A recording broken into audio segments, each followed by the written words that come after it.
ce diocèse.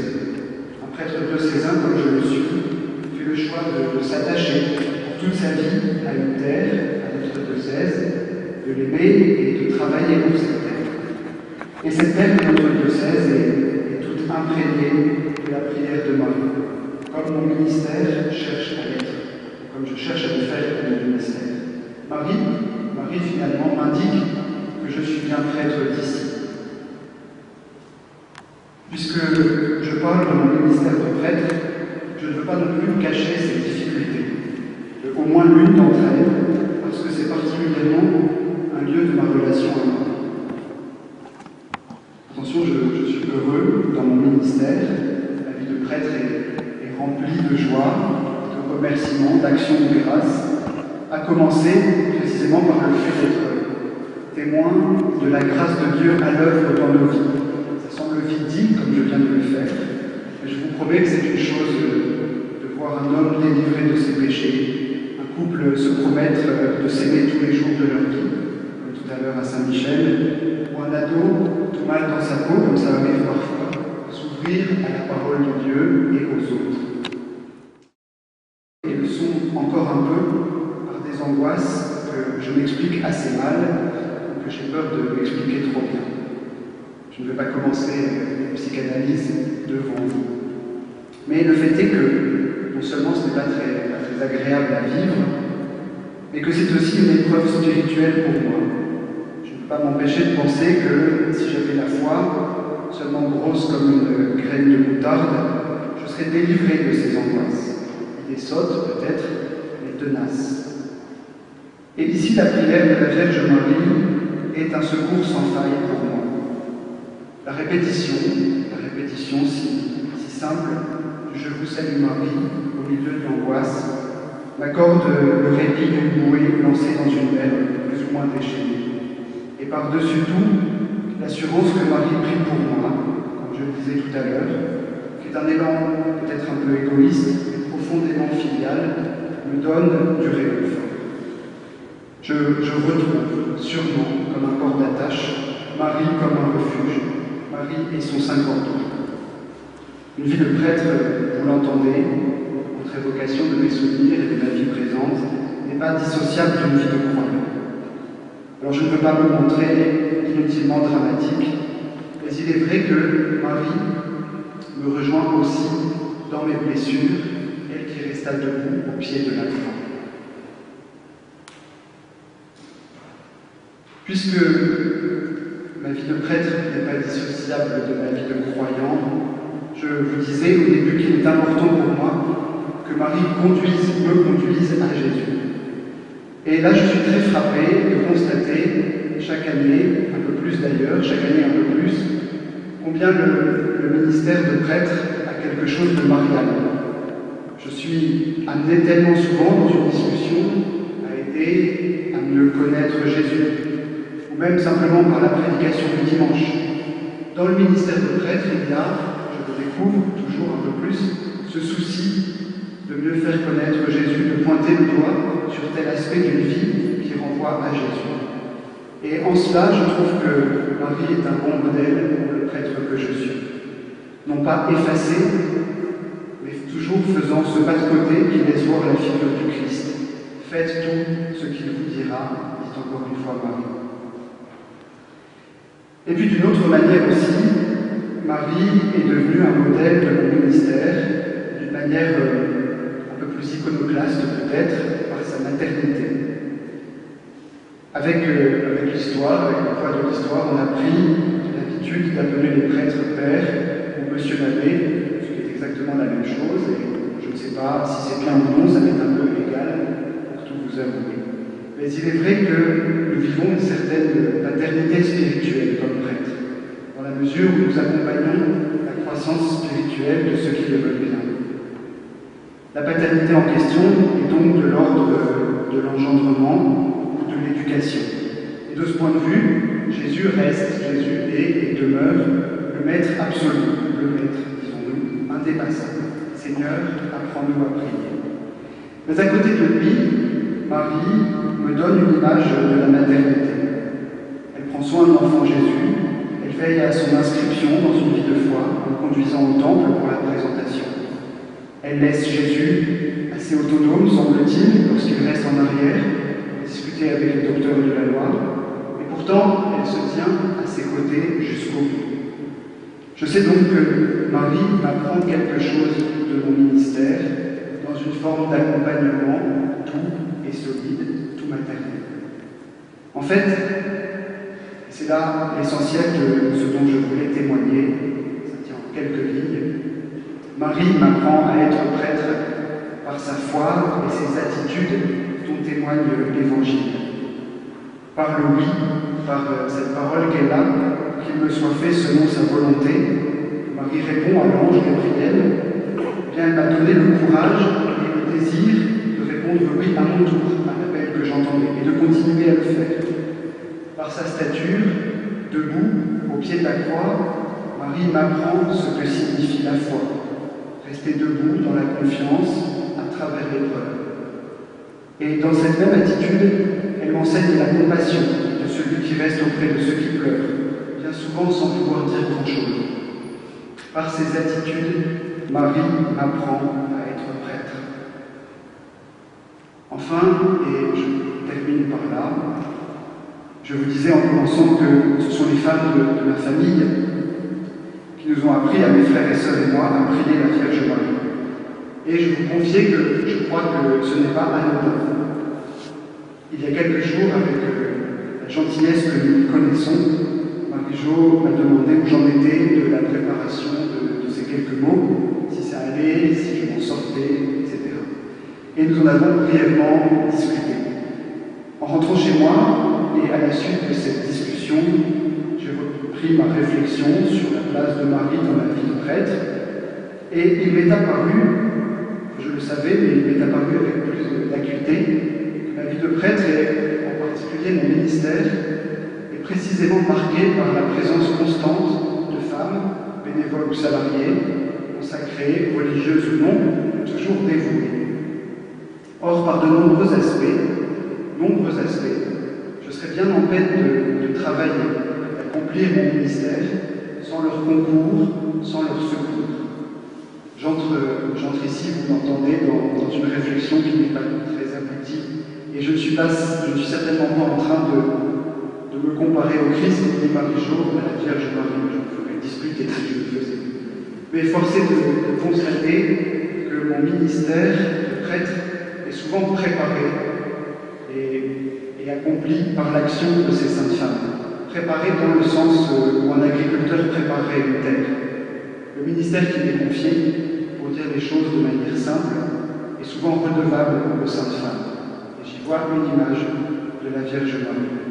J'ai cru juste alors, juste et bon, comme on dit dans les préfaces de la messe, j'ai cru juste et bon de proposer à l'une d'elles de témoigner de la place de Marie dans sa vie et dans son apostolat.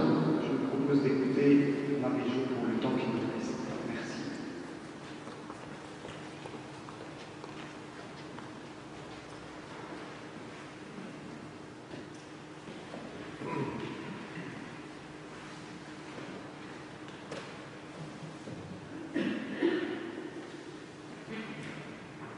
Bonsoir. Bon, je crois que plus ou moins vous me connaissez, Marie-Jo espagnole, l'accent. J'espère que vous allez bien comprendre. Et je remercie Théophane de m'avoir laissé la parole, parce que je crois que c'est très important, Marie, dans ma vie et dans la vie de tout consacré, je crois que dans la vie de tout chrétien. Et je peux vous avouer que j'ai commencé à mieux connaître et à aimer Marie quand j'étais en Argentine. J'ai vécu 4 ans là-bas et c'est vrai que la dévotion à Marie est énorme en Amérique latine. On dirait presque que plus qu'à Jésus, en certains moments. Et là, et chaque année, comme ici, au moment du Saint-Cordon, chaque année, il y a une marche de 50 km, c'est toute une journée. Il y a une foule immense qui chemine de Buenos Aires jusqu'au sanctuaire de la Vierge de Luján. Et c'est impressionnant de voir la quantité de gens, des jeunes, des enfants, de toutes sortes, moi j'étais étonnée de voir tout ça. Et c'est cette foi populaire qui m'a aidé à m'approcher de Marie, m'approcher d'elle avec confiance. Et quelle surprise quand je suis arrivée à Valenciennes. Notre-Dame de Saint-Cordon, la même dévotion. Une fois par an, des centaines de personnes, j'ai eu la chance de vivre aussi des grandes processions. Je suis arrivée en 2006 à Valenciennes. Donc j'ai vu les grandes processions. Je me disais, non, mais c'est pas possible en France, pays laïque, une procession comme ça dans la vie. Quelle surprise et quel bonheur. Marie qui m'accompagne dans mon chemin de vocation. Pour moi, Marie est cette mère qui prend soin de ses enfants avec un amour totalement gratuit. Combien de fois je me suis approchée de Marie et dans des moments de difficulté pour retrouver la foi, pour trouver cet amour maternel. Et elle m'a toujours accueillie. Mais quelle honte j'avais, parce que je m'adressais à elle seulement quand je n'avais besoin. Je disais, bon Marie, désolée, voilà, je suis là, je ne fais pas trop d'attention à toi, mais aidez-moi, s'il te plaît. Et Marie, une mère, ne rejette pas un enfant. Jamais. Marie m'a toujours accueillie. Au contraire, Marie était heureuse de que moi et j'aille vers elle en ces moments. Et pour moi, Marie, c'est aussi une mère qui protège. Qui me protège? Qui protège chaque enfant. J'ai eu la chance d'étudier quand j'étais au collège avec les filles de la charité. Donc la Vierge, la médaille miraculeuse, je recevais une médaille tous les ans. Et c'est celle que j'ai avec moi. Et ce que j'aime bien de cette image de la Vierge, c'est qu'elle écrase les serpents. La force de Marie. Elle écrase le mal, tout ce qui me tire vers le bas. Et je peux vous avouer que quand je suis arrivée à Valenciennes, ce n'était pas facile. Je devais apprendre le français. Je suis très timide. Donc déjà, parler au public en espagnol, c'est pas facile, mais en français, impossible. C'était pas facile, une nouvelle culture. Mais Marie était là. Et je me souviens d'un moment de prière très simple. Je demandais, Marie, aidez-moi. Protège-moi du tentateur. J'avais au moins tous ces voix que c'était les tentateurs qui me disaient, tu n'y arriveras jamais. Tu ne vas pas arriver à parler français. Tu ne veux pas t'habituer. Je ne sais pas si de temps en temps vous avez des voix comme ça. Moi, parfois, voilà, c'est ces voix qui te tirent vers les bas. Et Marie était là. Fais confiance au Seigneur. Il tient ses promesses. Ne baisse pas les pas et tu verras des merveilles. Et vous me voyez aujourd'hui, c'est un miracle du Seigneur. Parler devant vous en français, dans l'église Saint-Géry, tellement grand. Oser aller vers les jeunes, au lycée, à l'université, malgré ma timidité, et en français. Oser aller vers les gens quand on fait les missions. C'est un miracle et c'est l'œuvre de Dieu. Ça ne vient pas de moi. C'est l'œuvre de Dieu en moi par l'intercession de Marie. Je me sens maintenant chez moi dans le diocèse de Cambrai. Quand je suis arrivée, j'étais une étrangère. Je continue à être étrangère, je suis espagnole et je me sens chez moi, ici. Et Marie m'a montré qu'elle avait besoin de moi pour arriver à ses enfants. Et aujourd'hui, elle a besoin de vous pour arriver à ses enfants. Et cette année, j'ai fait le tour du Saint-Cordon et j'étais étonnée de voir, malgré les circonstances, Covid, virus, crise politique, économique, bon, tous les crises qu'il y a, écologiques, on peut mettre là, on a toutes les crises. Marie est là. Et nous, chrétiens, on peut donner témoignage de la force de notre foi. Et pour moi, le tour du Saint-Cordon, c'est de montrer que les chrétiens sont là et on a quelque chose à dire. Où est notre espérance? Où est notre joie? Notre désir de construire un monde meilleur dans notre cœur? Moi, je ne doute pas. Et quelle joie, quel bonheur de voir des chrétiens au milieu de la vie. Et les gens qui te regardent avec un sourire. Et au revoir. Et nous disaient au revoir depuis les fenêtres.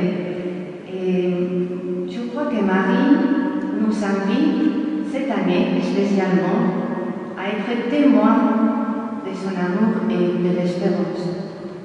Et le tour du Saint-Cordon ne reste pas dans le tour simplement. La neuvaine, il y a beaucoup de monde qui vient à l'église, ne reste pas dans la neuvaine. Que les chrétiens se fassent voir dans la ville de Valenciennes par leur manière d'être, d'agir. Notre espérance est solide. Elle s'appuie sur la mort et la résurrection du Christ qui a vaincu la mort. Et Marie nous le rappelle. Donc on peut demander à Notre-Dame du Saint-Cordon, directement, je m'adresse à elle, celle qui m'a aidé toutes ces années à Valenciennes. Notre-Dame du Saint-Cordon, aidez-nous à être témoins d'espérance aujourd'hui, là où nous sommes.